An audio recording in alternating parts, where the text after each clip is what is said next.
Naudzubillah min dzalik. Antum kalau ingin Islam bangkit, buang sifat pengemis itu. Kalau ada calon, ya calon gubernur apapun, wali kota atau apa, kalau dia koruptor, kalau dia tidak amanah, jangan pilih orangnya, jangan terima berasnya. Ini ibu kalau kelihatan beras ini hijau biasanya ini ya. Apalagi bapak-bapak kalau kelihatan kaos, kelihatan duit. Jangan Pak. Kalau dulu tidak dipilih orangnya, diterima uangnya kalau dulu ya. Sekarang jangan. Upgrade. Kita ini orang paling kaya. Orang Islam ini orang paling kaya. Sudah saatnya jangan diinjak-injak lagi. Dikasih uang, maaf Pak, saya bukan pengemis. Dan saya pemilu ini saya nggak milih Bapak, jadi saya nggak bisa terima uangnya Bapak. Gitu harusnya. Loh, tapi ini halal. Ini nggak ada hubungannya sama politik. Maaf Pak, saya nggak bisa terima. Sudahlah, terima saja. Maaf Pak, saya nggak bisa terima. Sudahlah, ini rezeki Allah. Loh kok maksa terima uangnya, hamburkan ke wajahnya. Gitu ya. Ya jangan ditelan mentah-mentah ya. Nanti dipraktekkan, jangan. Intinya gitu ya, jangan terima uangnya, jangan terima kaosnya. Kalau Anda terima berasnya, begitu dia terpilih dan dia jadi pejabat dan dia korupsi, Anda ikut dihisap di akhirat walaupun ikut makan berasnya Anda ini. Walaupun cuma 5 liter berasnya, berat itu hisapnya di akhirat besok. Ini yang bab pertama ini. Bab pertama terima dulu. Sepulang dari acara ini, antum semua jadi orang yang punya harga diri. Jangan mau dibeli suaranya. Apalagi, oke ya. Jadi saya nggak terima bantuan itu. Dari mana uangnya saya? 14 juta tiap bulan. Ayo, dari mana? Bukan dari Allah Bu. Kalau dari Allah selesai ceritanya nanti. Wassalam ya. Saya roadshow, ini sudah hampir 1 bulan ya. Ini sudah 1 bulan saya belum pulang ini. Jogja, Jawa Tengah, Jakarta, Sukabumi, Bandung, sampai sekarang ke Medan, balik lagi kemarin, terus balik lagi. Ini kedua kalinya saya Bu. Ke Hong Kong, ke Korea, ke Taiwan, saya ke Malaysia, kemana-mana saya ceramah, tidak pernah pasang tarif. Dikasih alhamdulillah, nggak dikasih, nggak apa-apa. Insya Allah, Allah akan kasih di rezeki yang lainnya nanti. 3 tahun nggak pernah telat saya bayar ustadznya itu di pesantren saya itu. Tanya sama panitia roadshow-nya itu kalau nggak percaya. Tanya sama DKI masjid ini. Sekarang pun tabligh di sini nggak jelas amplopnya berapa ini. Ayo, tanya. Entah tebal, entah tipis, saya nggak ngurus amplop, terserah.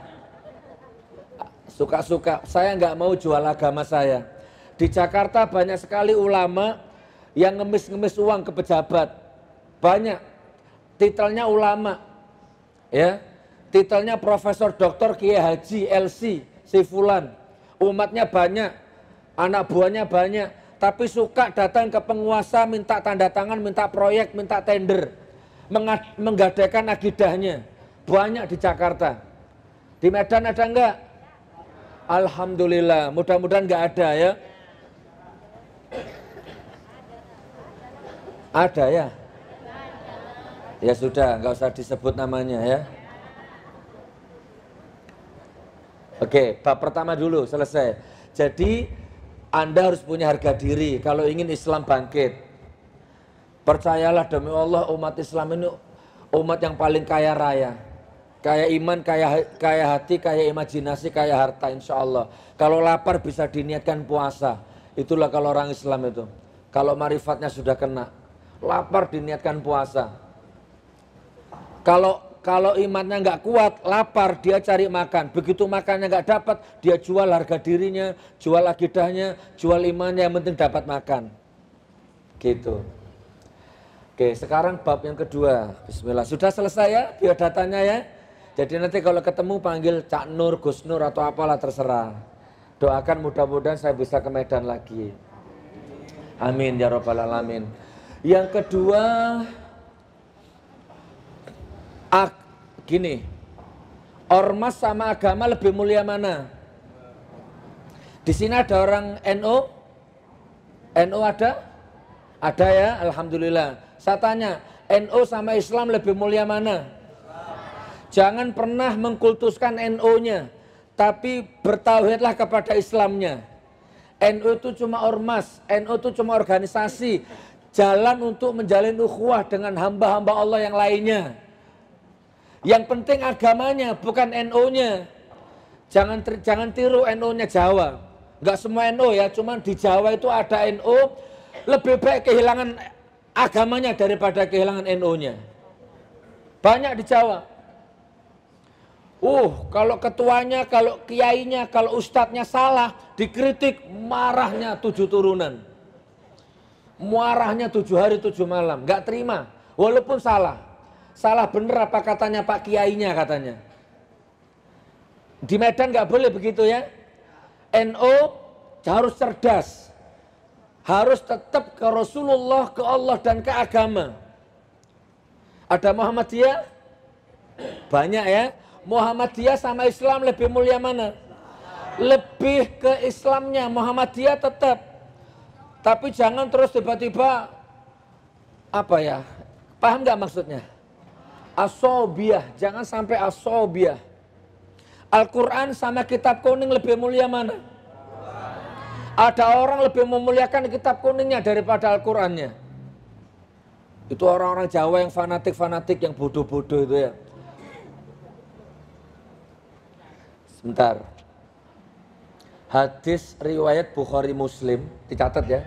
Hadis riwayat Bukhari Muslim, nomor hadisnya 3440. Nomor hadisnya. Bunyi hadisnya begini. Aduh, saya lama sekali gak baca hadis ini. Subhanallah. Nomor hadisnya 3440. Kalau artinya begini, kalau terjemahannya. Barang siapa yang mati terbunuh mempertahankan kefanatikannya kepada benderanya dan lebih sering mengajak kebangsaannya, maka dia matinya mati jahil. Riwayat Muslim 3440, silakan dibuka nanti. Astagfirullah, kok bisa lupa saya, grogi saya kalau berhadapan sama ibu-ibu cantik gini. Man kutila tahta royatin imayatin yada'u asobiyah au yansuru asobiyah faqitlahu jahiliyah. Nah itu hadisnya. Nah hafal sudah ya. Jadi barang siapa kalau ada orang mati karena mempertahankan kefanatikannya kepada benderanya, matinya mati jahil. Di hadis yang lain riwayat Abu Dawud nomor hadis 4456 ya. Barang siapa laisa minna man da'a ala aso, laisa minna man da'a ila asobiyah wa laisa minna man tolak man qatila asobiyah wa laisa minna man mata ala asobiyah. Barang siapa yang mengajak orang kepada asobiyah, maka dia bukan dari kaumku. Bukan termasuk kaumku kalau ada orang yang selalu memaksa orang mengajak kepada asobiyah. Bukan termasuk kaumku kalau ada orang yang mengajak perang karena asobiyah. Dan bukan dari kaumku kata Rasulullah kalau ada orang mati karena asobiyah. Mati berantem sama saudaranya hanya gara-gara mempertahankan asobiyah. Itu matinya mati jahil. Bukan dari kaumku kata Rasulullah. Apa asobiyah itu? Terlalu fanatik kepada ormasnya. Terlalu fanatik kepada kiainya. Boleh cium tangan kiai sewajarnya, cukup. Atau gini, cukup. Gak usah, gak usah. Sampai kakinya dicium. Gak boleh, mau kemana? Gak boleh. Biasa-biasa saja. Mencium tangannya kiai berkah. Tapi kalau tangan orang tuamu tidak kamu cium, laknat juga akhirnya. Cium tangan kiaimu coba, cium sampai ke sini semua air matamu itu. Tapi kalau orang tuamu tidak kamu perlakukan seperti ini, neraka jahanam. Demi Allah Anda dilaknat sama Allah. Lebih mulia orang tuamu daripada kiaimu. Sama kiainya biasa-biasa saja, sama orang tuanya takdimnya luar biasa. Hindari asobiyah, hindari. Ziarah ke makam kiai. Ziarah ke makam ulama boleh, ngalah berkah.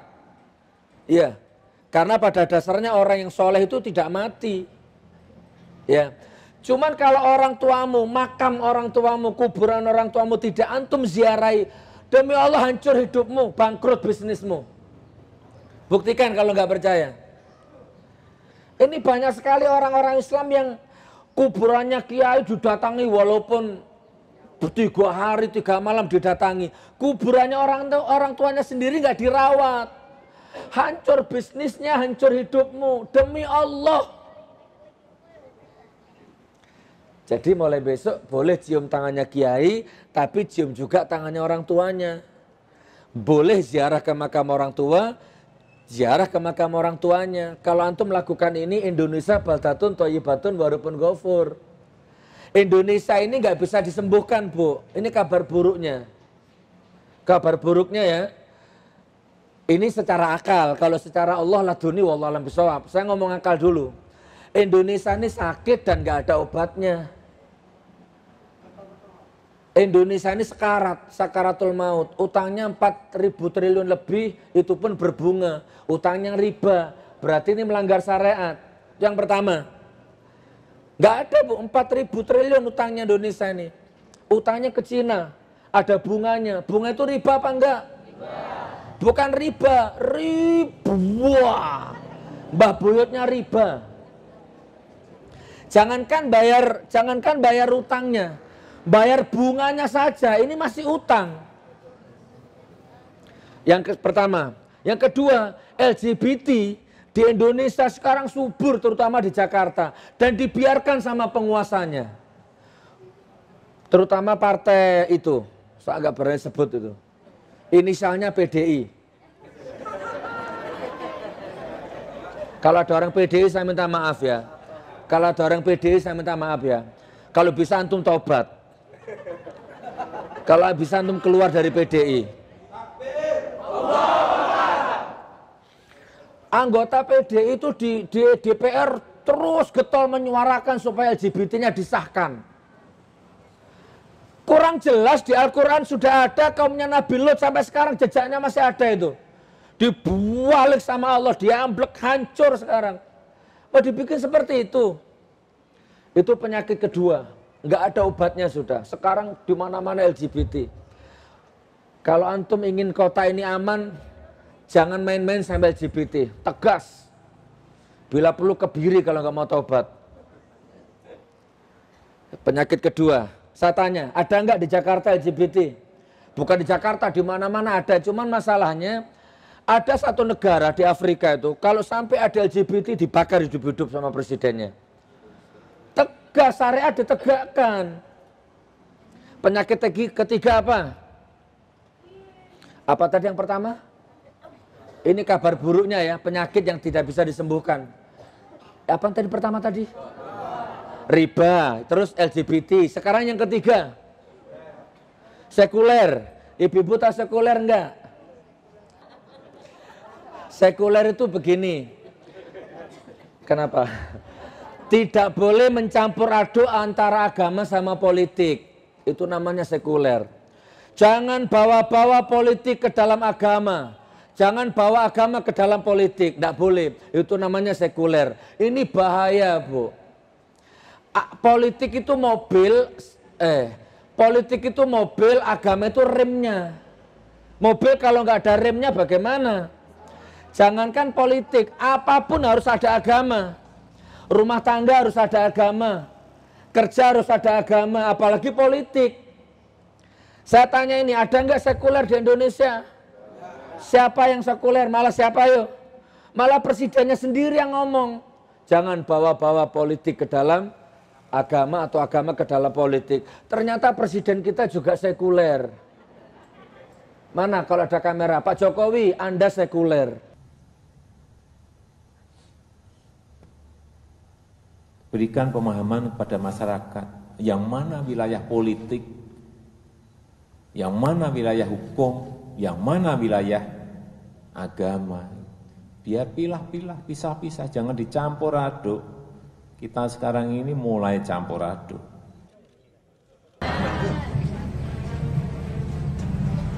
karena pilgub atau pilihan bupati atau pilihan wali kota.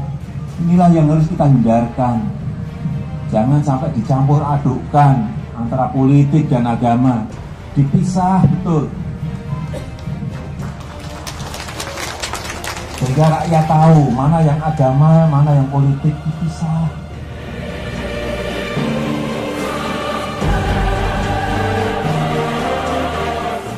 Itu kata-kata seorang yang tidak paham Pancasila. Ya. Karena kalau nilai agama dipisahkan dari politik, politik menjadi kering dari nilai-nilai kebaikan, akan jadi beringas, akan jadi eksploitatif. Jadi itu kata-kata Pak Jokowi keliru besar. Ya. Karena kalau politik dipisahkan dari agama, maka politik tanpa moral agama, politik berdasar rasio, bahkan nafsu manusia bisa hancur kita ya. Jadi tolong Pak Widodo koreksi lagi itu katanya itu ya. Tidak boleh Bu, harus dibawa agamanya itu. Kemana-mana harus dibawa agama itu.